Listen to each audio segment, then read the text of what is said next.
The rain came down like a judgment. The wind howled, thrashing against the iron gates of St. Mary's Church, and the bell rope clattered as if the church itself were shaking. The storm seemed to be the world's punishment, violent and unforgiving. A sleek black town car pulled up to the curb, its headlights slicing through the dark, revealing a figure standing in the cold night. Daniel Grayson, a young man in his late 20s, stepped out of the car. He was tall, impeccably dressed in a tailored suit, but his face was hollow, devoid of warmth. In his arms, wrapped in a thin hospital blanket, was a newborn boy. The baby's cries echoed into the night, small and desperate, a sound too fragile for such a violent evening. Daniel didn't flinch. He didn't even look at the child. His mind was clouded with the same thoughts that had plagued him for weeks: the family name, the empire he had built, the future he had planned. There was no room for a child, no room for any distractions that could ruin everything he'd worked so hard for. He glanced briefly at the church's towering silhouette. It was as if fate had led him here, but he couldn't bring himself to feel anything other than dread. His hand tightened around the child, but only for a moment.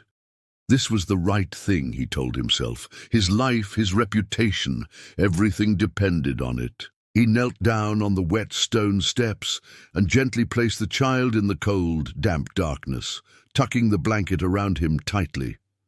The baby's cries grew louder, but Daniel ignored them. The child would be taken in, cared for. He'd never have to know the truth. The pendant he had kept for so long, the only thing that connected him to the boy's mother, he placed next to the baby, as a silent gesture of the past he was leaving behind. Daniel stood up slowly, feeling the weight of his decision. There was no turning back now. He turned away from the baby, glancing one last time at the church before walking back to the car. As Daniel's car disappeared into the distance, the storm raged on. The bell of the church tolled as if to mourn the baby left behind, and in the shadow of that night, a figure appeared. Clara Whitlow, a woman in her early 40s, a widow who worked as the church's caretaker, stepped from the doorway, hearing the cries of the child in the rain. Clara had spent her life caring for the church, scrubbing its pews, lighting candles, and praying for those who came and went. But tonight, the world seemed different. The storm that battered the city felt like a sign, an omen of something larger than herself. And when she heard the faintest cry, she couldn't ignore it. She rushed down the steps, her heart pounding, her shoes slipping in the rain-soaked ground. She reached the child, soaking wet but still crying in the cold, abandoned to the storm. "Oh, love," Clara whispered, kneeling beside the baby. She gathered him into her arms, holding him close. The weight of the decision she had made was already beginning to settle into her bones. There was no one else. He was alone in the world, and she couldn't leave him. Clara looked around the empty street. There were no cars, no signs of life.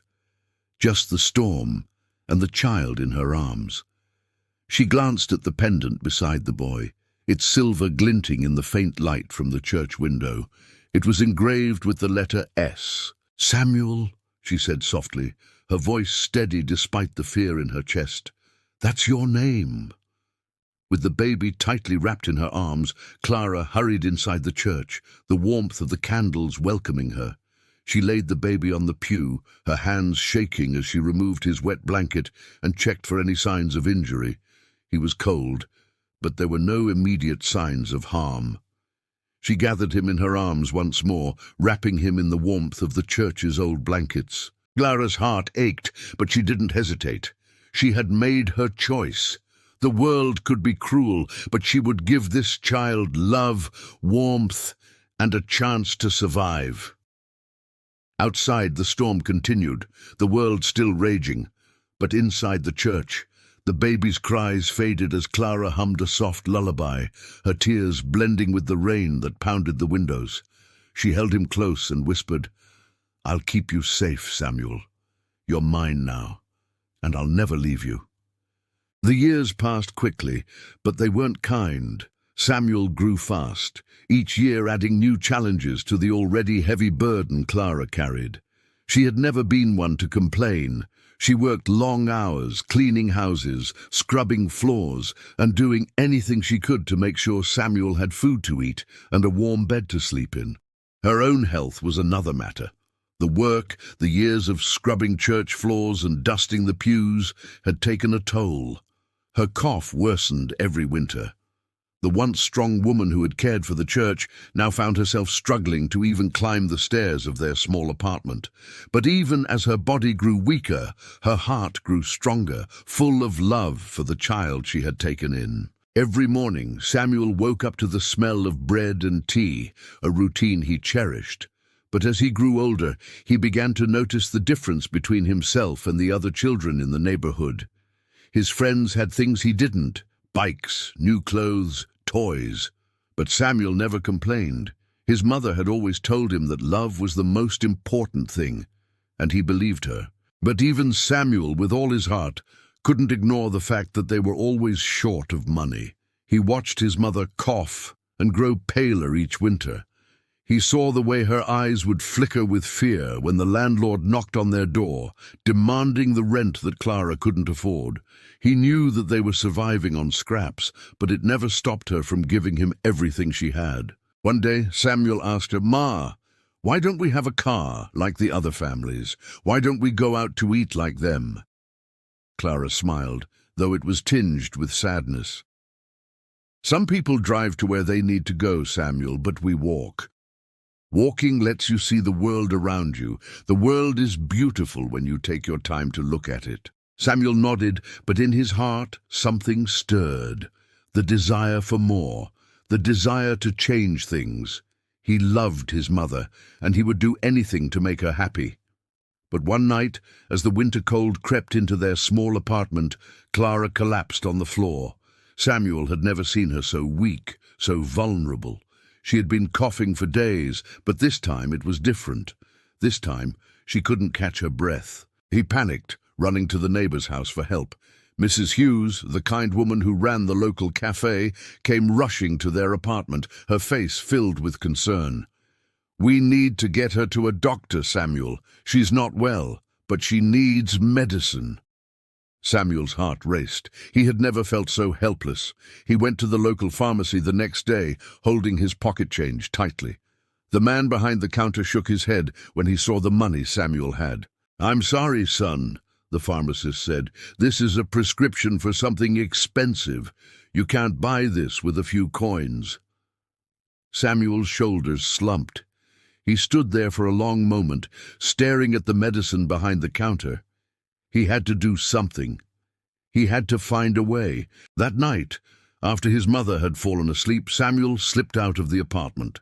He walked to the only place he thought he might find work, a nearby cafe.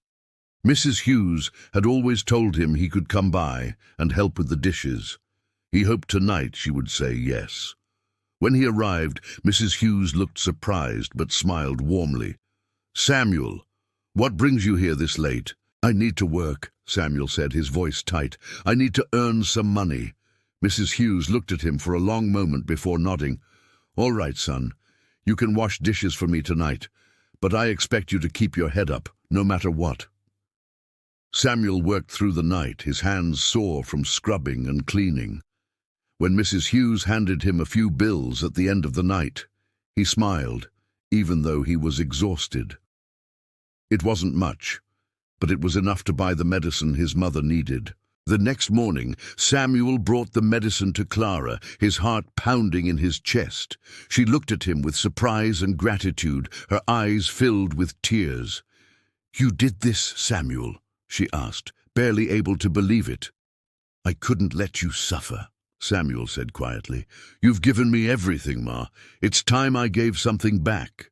Clara hugged him tightly, her fragile body shaking. "You're my miracle, Samuel. I never asked for this, but God gave me you, and I will always be grateful for that." But as Samuel sat beside her bed that night, watching her sleep, a new thought began to form in his mind.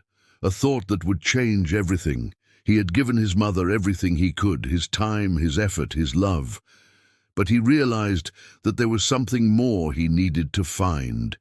He needed to find the man who had given him life, the man who had abandoned him. Samuel's curiosity about his father had always lingered in the back of his mind, like a nagging question without an answer. But as the years passed, the feeling of emptiness grew stronger. Clara, though she never spoke of it, had always carried a secret, the secret of his true identity. Samuel couldn't ignore it anymore. He needed to know the truth. It was a cold morning when he finally decided. He had worked hard over the past few years, cleaning dishes, running errands, anything to make ends meet for Clara. But deep down, he knew there was more to his story than what his mother had told him. He needed to find the man who had abandoned him. He needed to understand why. For weeks, Samuel searched for any clues. He combed through the few belongings Clara had left behind when she died, old letters, photographs, and faded memories. One night, he found a dusty old envelope buried in a box of her things. The letter was addressed to Daniel Grayson, the name that had appeared in Clara's diary all those years ago. Samuel felt his heart race as he opened the letter. It was a letter Clara had written to Daniel, pleading with him to do the right thing and acknowledge the child they had brought into the world. "I know you're busy with your empire, Daniel, but our son needs you. I can't raise him alone. Please come to us. Please don't leave him to grow up without knowing who you are." Samuel could hardly believe what he was reading. His father, Daniel Grayson, the billionaire, was the man who had abandoned him. The realization hit him like a freight train. But it didn't stop him. It only pushed him forward. With newfound resolve, Samuel set off for the city. He had no plan, no real idea of how to reach Daniel Grayson, but he knew he had to try. He had to confront the man who had left him behind. When he arrived at Grayson Enterprises, he was struck by the sheer size of the building. Towering glass walls reflected the sun, making it seem like a monument to success. It was everything Samuel wasn't, everything Clara had warned him about. He could feel the weight of the building as he walked toward the entrance. At the front desk, a sleek receptionist greeted him. "Can I help you?" she asked, eyeing him suspiciously as he stood there in his worn coat, the scent of rain still clinging to his clothes. "I'm here to see Daniel Grayson," Samuel said, his voice steady despite the knot in his stomach. The receptionist raised an eyebrow. "Mr. Grayson is a very busy man. Do you have an appointment?" "No," Samuel said, "but I need to see him. It's important." The receptionist hesitated before picking up the phone and dialing the number. She spoke briefly and then looked back at Samuel. "Wait here," she said, her voice sharp. Samuel waited in the lobby, his heart racing. He didn't know what he was expecting, but the reality of standing in the company's headquarters made everything feel real. This was the place where his father built his empire, and now Samuel was standing in its shadow. After what felt like an eternity, the receptionist returned. "Mr. Grayson will see you now. Follow me." Samuel's hands were clammy as he followed the receptionist down a long hallway.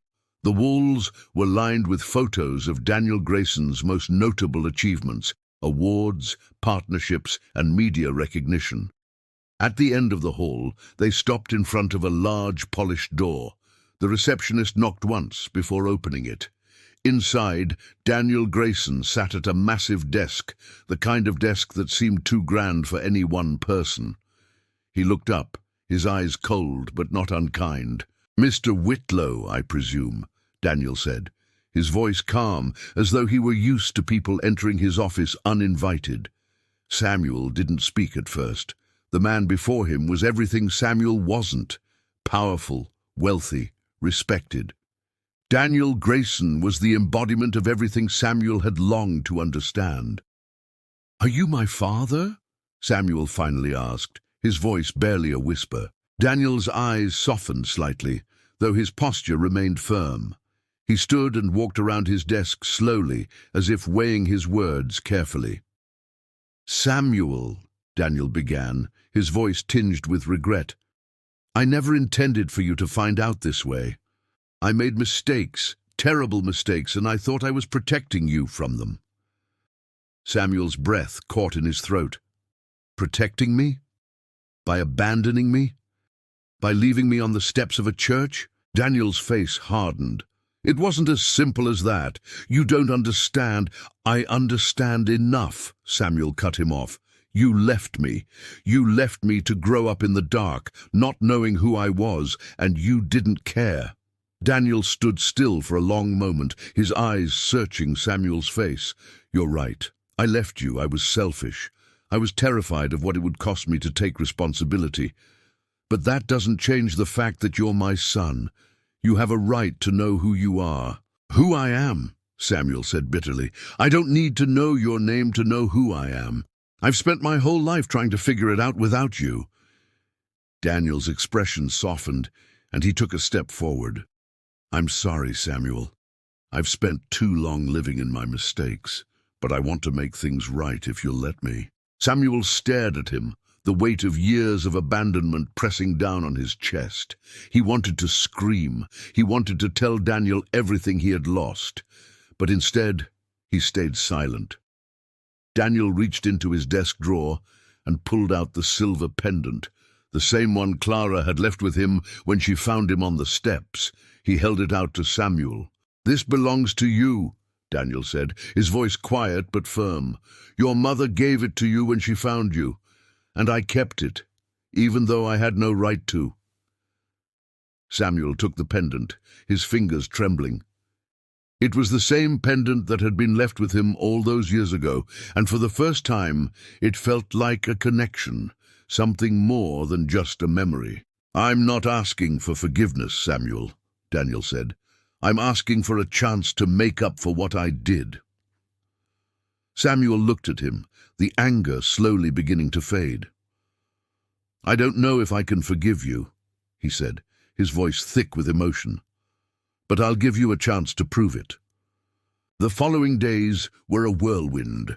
Daniel Grayson's life, which had always been carefully curated, began to unravel faster than he could control.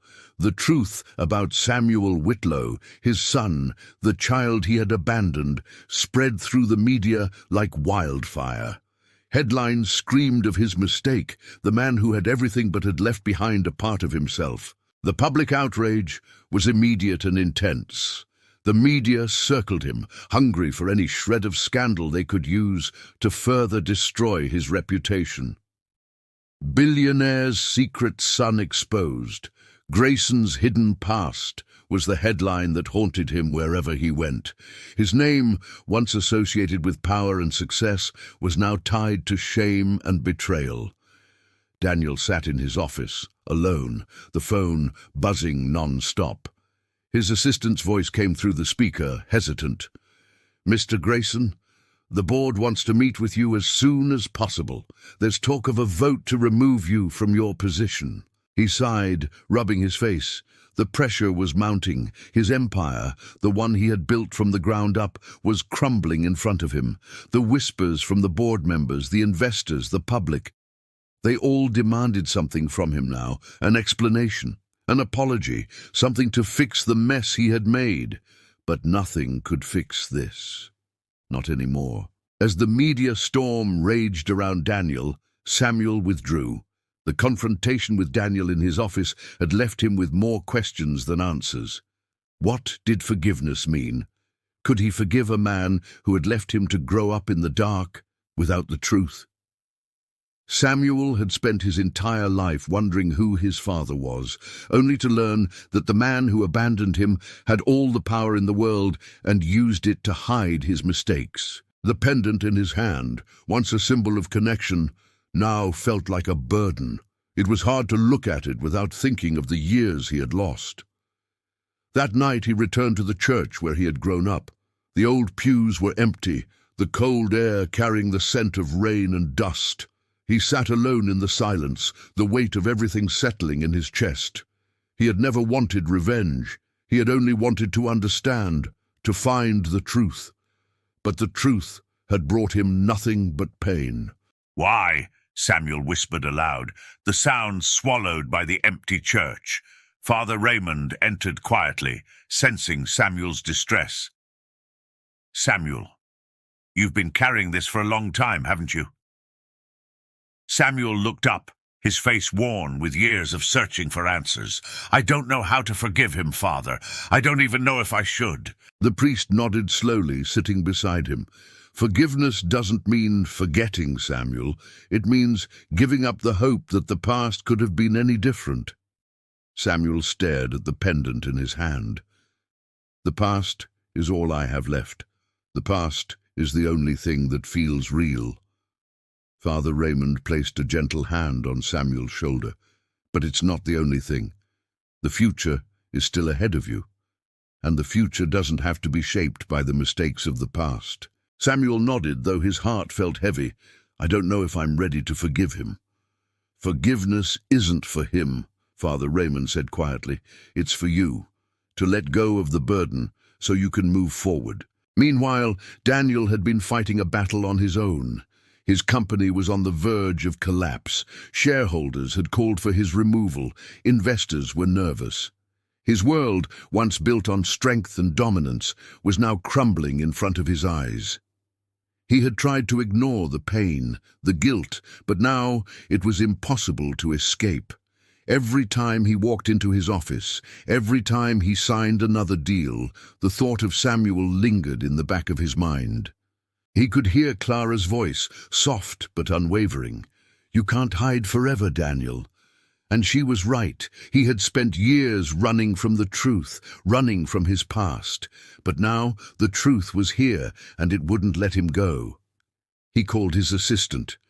"Get me the board members. I need to speak with them today." The press conference was set. It wasn't about saving his company anymore. It wasn't even about saving his name. Daniel Grayson was going to make things right, not for himself, but for Samuel, for the child he had abandoned and the family he had left behind. Standing before the microphones, the cameras flashing around him, Daniel took a deep breath. The weight of everything pressed down on him. The world was waiting for his next move, but he had already made it. "I've spent my life building an empire," Daniel began, his voice steady but laced with regret. "But in doing so, I've lost something more important than all of this. My son." The room went silent. "I abandoned Samuel when he needed me the most. I thought I was protecting him, but I was only protecting myself. I was afraid of what it would cost me to acknowledge the truth. But I am here today to tell you that I made a mistake, and I will spend the rest of my life trying to make it right." The reporters, stunned into silence, watched as Daniel took a step back. From this moment forward, Grayson Enterprises will no longer be about wealth or power. It will be about giving back. It will be about creating a foundation in Samuel's name, a foundation for children who are forgotten, abandoned, and in need of help. He looked directly into the cameras, his eyes filled with sincerity. "I am not asking for your forgiveness. I am not asking for anything from anyone except the chance to make things right." He stepped away from the podium and left the room, his head held high, his future uncertain but his heart finally at peace. Weeks passed after the press conference.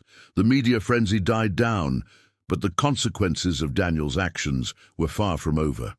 Grayson Enterprises had been restructured into a charity, the Samuel Grayson Foundation, dedicated to helping abandoned children and single mothers.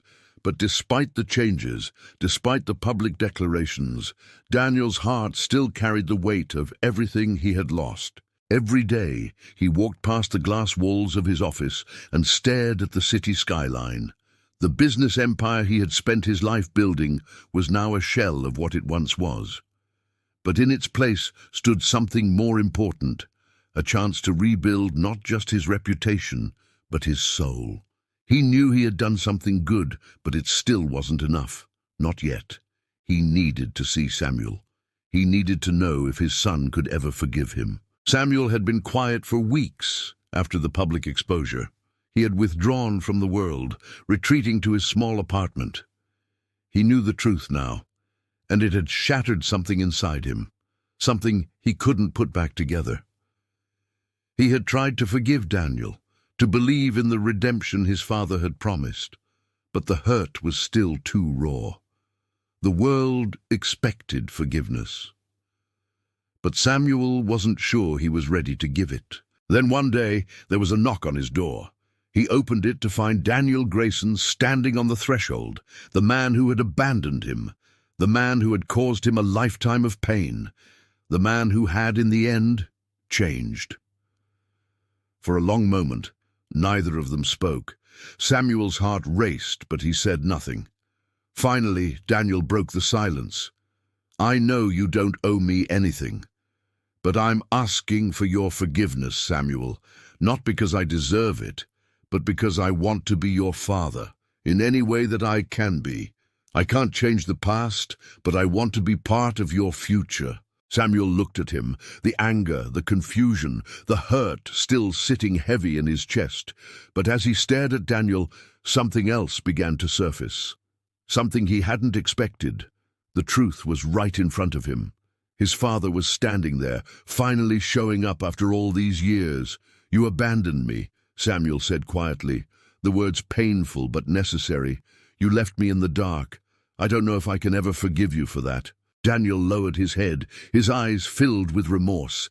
"I didn't deserve to be forgiven. I didn't even deserve to be your father, but you've shown me more grace than I could ever repay." Samuel paused. His thoughts swirled. The pain, the years of longing, the hope that had once kept him going. But something had shifted. He had always hoped for this moment, this confrontation. But now that it was here, he realized he had already forgiven his father long ago.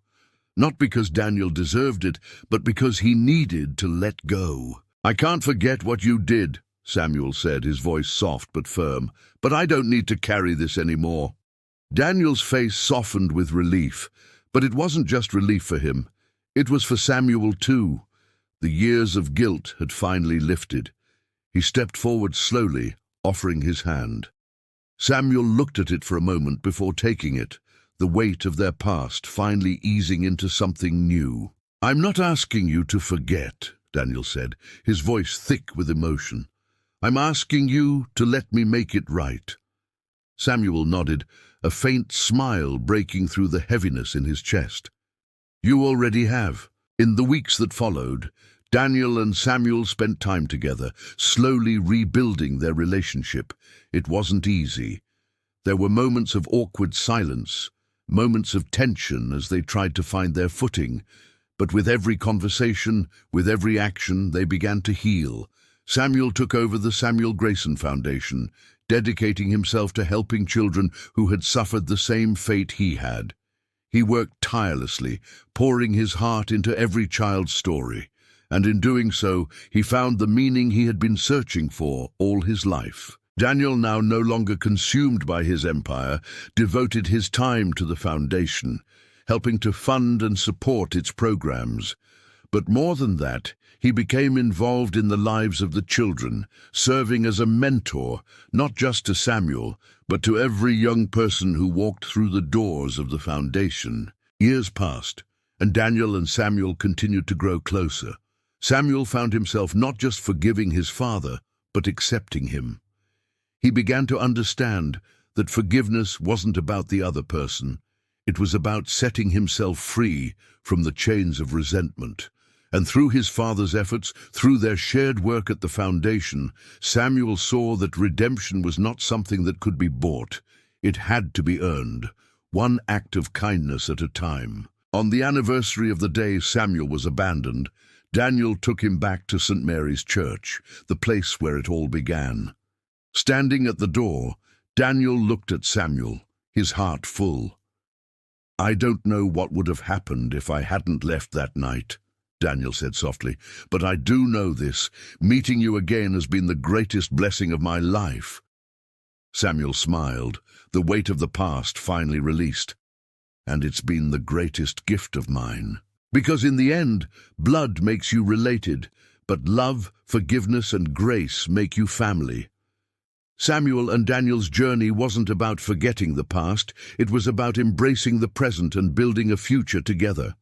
So remember, forgiveness isn't about what you give to the other person, it's about what you give to yourself. And sometimes healing doesn't happen in grand gestures, it happens in small, quiet moments of understanding.